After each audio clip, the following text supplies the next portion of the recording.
Assalamualaikum warahmatullahi wabarakatuh. Alhamdulillahirabbil alamin. Nahmaduhu wa nasta'inuhu wa nastaghfiruh wa na'udzu billahi min syururi anfusina wa min sayyiati a'malina. May yahdihillahu fala mudilla lahu wa may yudlil fala hadiya lahu.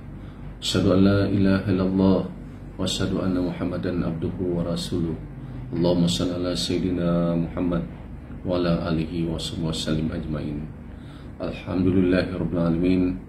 Puji syukur karya Allah SWT.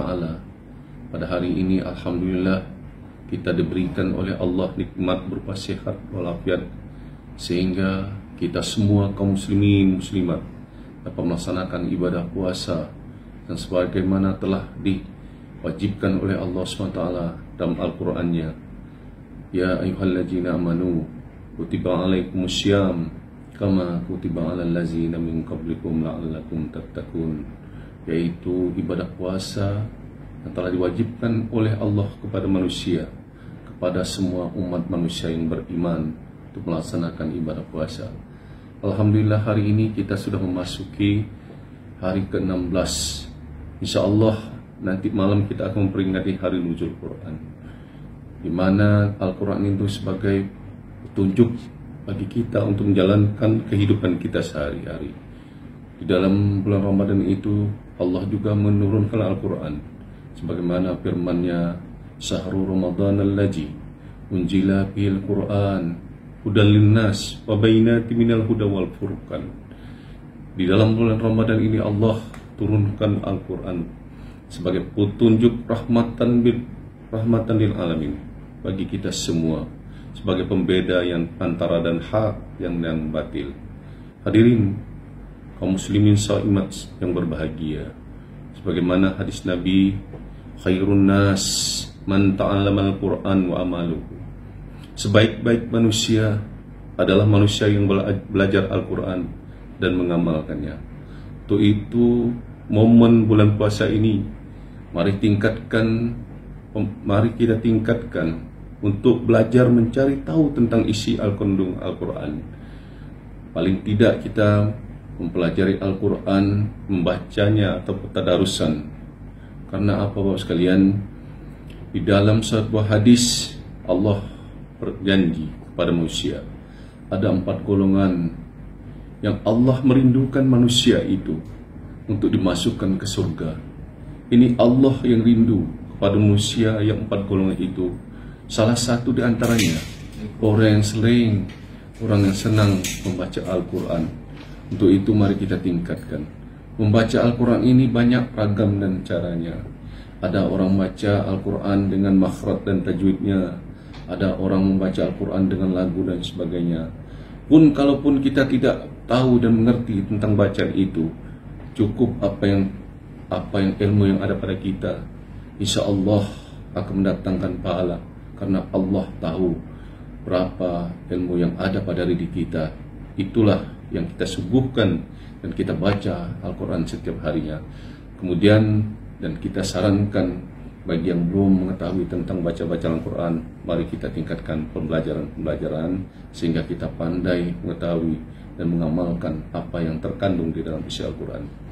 Hadirin shaimin shaimat berbahagia, Allah menggambarkan ada 4 golongan tentang orang yang membaca Al-Quran itu.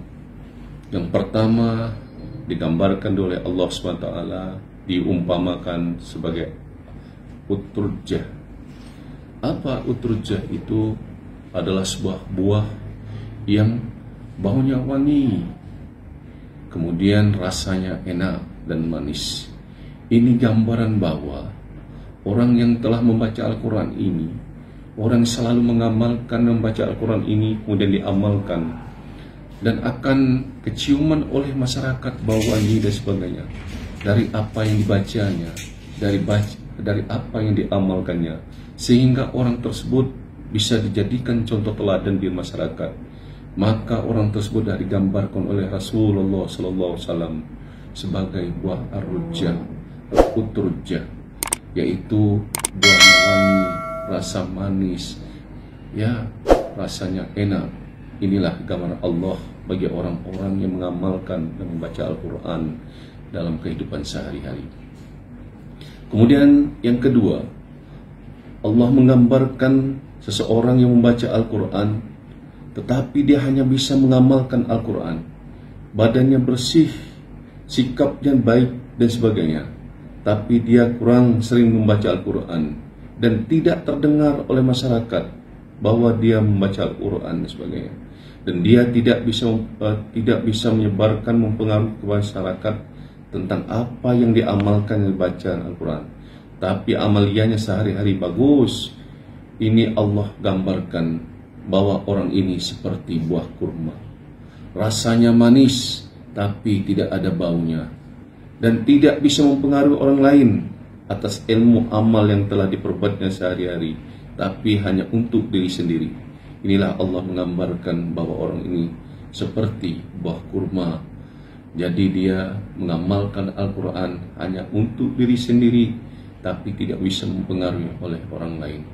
Hadirin shaimin shaimat berbahagia, yang ketiga Allah gambarkan bahwa orang yang membaca Al-Quran itu seperti buah raihana.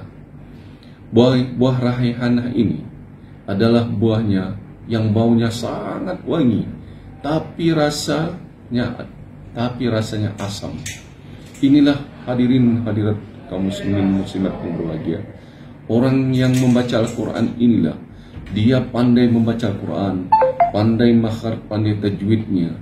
Dia bisa membaca Al-Quran kemana-mana, tapi tidak sesuai dengan amaliyah dan kehidupannya sehari-hari.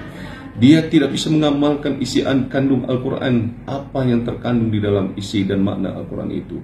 Maka Allah gambarkan sebagai buah raihana ini.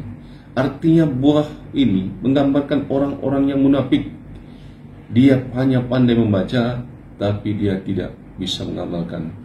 Dan terakhir Rasulullah SAW menggambarkan orang membaca Al-Quran itu yang terakhir adalah handalah. Hadirin shaimin shaimat berbahagia, handalah ini adalah orang di dalam kehidupan sehari-harinya dia tidak bisa membaca Al-Quran, dia juga tidak bisa mengamalkan apa yang terkandung dalam Al-Quran. Untuk itu marilah kita jangan seperti buah handalah ini. Bahwa handalah ini baunya tidak bagus, rasanya sangat pahit dan sebagainya. Makanya orang dalam kehidupan ini adalah orang tidak mengerti apa yang terkandung, apa yang ingin dibaca, dan tidak paham sekali mereka ini. Untuk itu mari kita pilih di dalam kehidupan sehari, marilah kita perbanyak seperti buah turjat. Artinya kita bisa membacanya, juga kita bisa mengamalkan dari ajaran Al-Quran itu. Karena hadirin shaimin shaimat berbahagia, apa yang dijanjikan Allah akan rindu kepada 4 golongan orang yang akan dimasukkan ke surga itu. Salah satunya adalah orang yang sering membaca Al-Quran. Dan yang kedua juga Allah akan rindu kepada orang yang menjaga lidah dan lisannya. Dan ketiga yaitu Allah rindu kepada orang yang sering bersedekah. Dan terakhir Allah rindu ingin memasukkan manusia 4 golongan itu masuk surga adalah orang yang berpuasa. Mari kita tingkatkan ibadah puasa kita, mari kita jaga ibadah puasa kita, dan mari kita isi pada bulan Ramadan ini dengan segala amal-amaliyah kita untuk memperbanyak ibadah kita. Karena di dalam bulan Ramadan ini Allah berjanji akan melipat gandakan segala amal ibadah kita. Amal sunnah menjadi amal yang wajib dibalas oleh Allah, amal wajib dibalas Allah, dilipat gandakan, berlipat-lipat ganda. Inilah berkah bulan puasa. Itu mari kita manfaatkan itu semua. Terima kasih semuanya. Selamat menjalankan ibadah puasa. Tetap jaga kerukunan hidup umat beragama.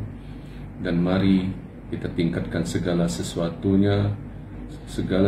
amaliyah kita untuk mengisi bulan-bulan Ramadan yang lebih baik dari hari ini, hari besok, hari dan seterusnya. Hadanallahu wa iyyakum jami'in. Wallahu muwaffiq ila aqwamit thariq. Assalamualaikum warahmatullahi wabarakatuh.